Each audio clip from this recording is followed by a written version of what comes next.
గుడి ఒకటి ఒకటి ఒక లాంచ్ ఒక బ్రహ్మానందం గారితో జోక్ చేస్తున్నారు.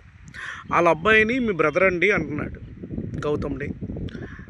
అంటే ఏదో 4 సినిమాలు హిట్ అవ్వగాలనే ఏంటి ఈ జోకులేంటో, ఈ మాటలేంటో, ఈ ఎగస్ట్రాలేంటో, ఎందుకు చేస్తారో, ఎందుకు ఈ ప్రస్థానాలు తీసుకొస్తారో, ఆయన బ్రదరో, ఆయన కొడుకో ఆయన దగ్గర ఎందుకండి? ఆయన వయసెంత? సరే ఓకే. నువ్వు సినిమా డైరెక్టర్‌వే. నువ్వు ఎన్ని సినిమాలు తీసావు? ఏ సినిమా నీకు ఫస్ట్ లైఫ్ ఇచ్చింది? ఎక్కడి నుంచి నీ ప్రయాణం స్టార్ట్ అయింది? నీ జీవితం ఏంటి? నీ కలయిక ఏంటి? నీ బతుకేంటి?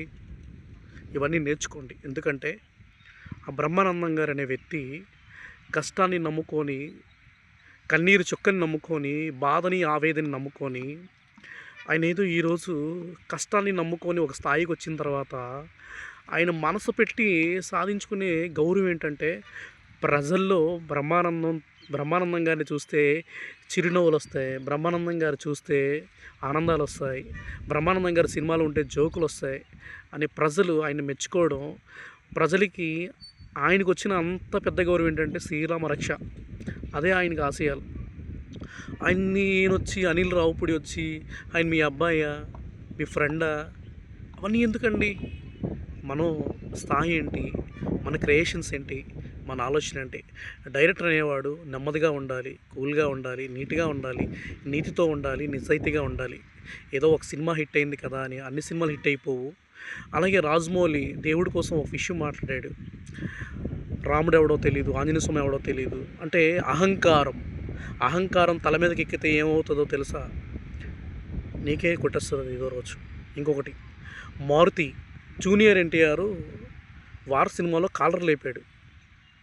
ఆయన కాలర్ లేపాడో లేదో తెలీదు, జూనియర్ ఎన్టీఆర్ అభిమానుల్లో మేము కాలర్ లేపం ఇవి లేపం అన్నాడు. అది అవసరమా మారుతి? అంటే ఇవన్నీ ఎందుకు చెప్తున్నానంటే అండి, ఒక విషయాన్ని మనం భౌతద్దం పెట్టి చూడకూడదు. మనం ఏం పని చేస్తున్నామో అదే పని చేయాలి. సమాజానికి ఏ మెసేజ్ ఇచ్చావు, ఆ మెసేజ్ అందిందా లేదా, ఆ మెసేజ్లో రియాక్షన్స్ ఎలాగున్నాయి, ప్రజలు నెగిటివ్ థింకింగ్తో ఉన్నారా, పాజిటివ్ థింకింగ్తో ఉన్నారా చూడాలి. ప్రజల దగ్గర ఆశయాలు కావాలి, కానీ ఈ చేతిలో మైక్ ఉంది కదా అని నచ్చినట్టుగా మాట్లాడేస్తే వద్దయ్యా. ఆలోచించుకోండి. నేనేదో తప్పుగా మాట్లాడలేదు అనిల్ రావుపూడి. ఎందుకంటే నీకు ఫస్ట్ సినిమా నందమూరి కళ్యాణ్ రామ్ గారు. ఏదైనా ఎన్టీ రామారావు ఫ్యామిలీతో ఒక్కసారి చేయేస్తే ఎవరి జీవితమైనా మలుపు తిరిగిపోద్ది. అలాగే ఈరోజు చెప్తున్నాను, బ్రహ్మానందం గారి వయసు ఎక్కడ, నీ వయసు ఎక్కడ, నా వయసు ఎక్కడ, నీ మాట ఎక్కడ, నేను ప్రశ్నించేంత స్థాయి ఎక్కడ నాకు? ఓకేనా? ఏవైనా తప్పుకుంటే మందించు, అర్థం చేసుకొని ఆలోచించుకో, నిర్ణయాలు తీసుకొని మాట్లాడు, ప్రేమతో అర్పించుకో, సంతోషంతో నవ్వి చూడు. సినిమా డైరెక్టరే కానీ మనం నవ్వడానికి మనం యాక్టర్లం కాదు కదా. మనల్ని నవ్వించాలి, మనం ప్రజల్ని నవ్వించి సంతోషంగా పెట్టాలి. వాళ్ళకంటూ ఒక మెసేజ్ ఇవ్వాలి, ఆ మెసేజ్లో మనమై ఉండాలి. ఓకేనా? ఉంటాయండి. జై హింద్.